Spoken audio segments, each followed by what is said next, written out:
Hello and welcome back to That Writer Guy podcast. I am your host, Lyman Raitt, and we are on part number 6 of the world building series out of 8, and we have touched base on a number of key elements so far needed for solid world building. And while the other subjects and topics I've discussed are on the heavier side of things, I thought I would tackle one that many give as an afterthought. The topic of money and money systems in world building is one that some, if not many, really don't think about being important when it comes to the planning, prepping, and writing process.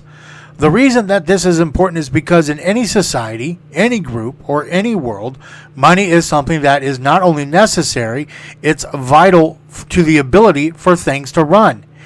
And in this episode, I'm going to break down money, types of money, and how money is used in varying ways. Money is a currency or something that is used to pay for something such as a good or service. This can be goods, services, or anything you can deem might be used as compensation to paying or being paid by someone. Money is something that has been around for at least 3,000 years, if not more.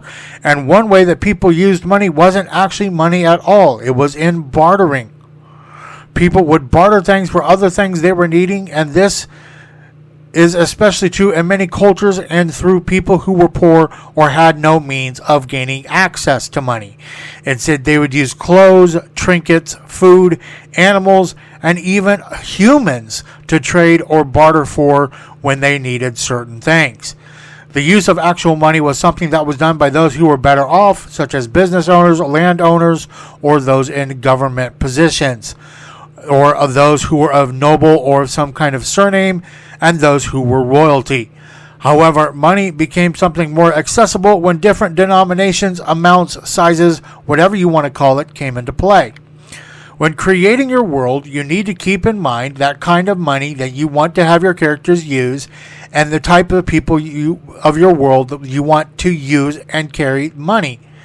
If they are carrying paper money, then this needs to be addressed in such as to rain and snow, windy weather, the characters dealing with potentially soggy or soaked money, money blowing away in the wind, and maybe they try to stop it with their foot and it rips. But if they're carrying around coin money, metal money, something that has weight to it, this must also be addressed. But not just in what they can carry, but those other factors as well. Is it getting wet? Do they lose it on the ground and they have to find it in the dirt? Anything like that. The weight of the money can play a big factor in how much a single person can carry and still perform regular everyday tasks. If a person is carrying around paper money, it has a lighter weight than a person carrying around coin or metal money. Thus, if a person is going about their day and are trading or selling or making purchases, they will have to consider the weight of not only what they are selling, buying, or trading, but they will also have to consider the weight of whatever money they are carrying. Weight can also depend on the type of money they are carrying as well. From copper to silver to gold, everything has a different weight to it. Also, size can play a factor as well. Take American currency, since I do have listeners from other countries. With the penny, nickel, dime, quarter, half dollar, and the dollar, they all have different weights. Carrying only one of them seems to have little effect on someone who is walking around town. However, carrying 100 of them, or even say 500 of them, and it becomes quite a challenge to carry them in a pocket or a bag. The same can be said for anyone that travels on horseback or in a carriage. Carriage can handle a lot more than a person on horseback, so the ability for them to be carrying more is very easy.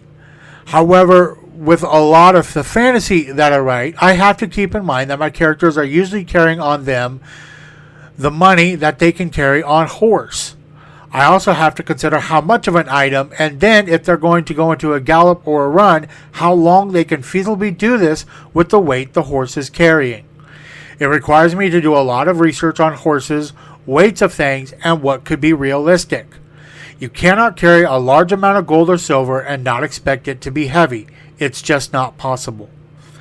In many settings that I have found, the exchange of money usually consists of gold or silver or copper. The reason that I have found for this and talking with a number of authors is that it is simple to read and simple to comprehend. However, the one thing that is complex and difficult is what the money is worth.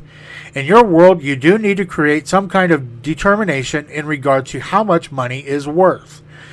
You can have a person give 1 or 2 silver pieces for a bag of wheat, but then if you turn around and now are giving a person a bag of wheat and it's worth a single gold piece, then you need to make sure that 2 pieces of silver equals the cost of 1 piece of gold. Gold is worth a lot more than anything else, unless in your world it's the opposite, but then it's your world, you create it and do as such. But in most worlds, gold is worth a lot more than silver or copper, and it is also usually the rarest to see anyone outside of nobles and royalty with it. Unless you're a thief or deal with items that are highly expensive, you just wouldn't carry gold. Unless gold is a primary currency in your world, one thing to remember is that your world needs to be consistent in the monetary system used. The only change would be that if your world has different currency rates or types of currency based on the different lands. However, if you do that, you will have a lot of work in store to make this happen, and it can get quite challenging to keep it all straight while writing. Honestly, for most writers, a simplified money system will work very well. Money is something that nearly every story and world will need. However, it isn't always the case. Some worlds are built and created with no money system needed.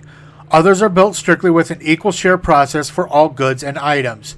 However, if you have it set up, if you are using money, take the time to properly set up how the money is used, research how much you want it to weigh, how many different denominations and sizes, and incorporate these into your story. The more realistic you can make your characters and their actions, reactions, and how they interact with the world you created, the more relatable they become to the readers. That is everything I have for this episode, and I do thank you for joining me today.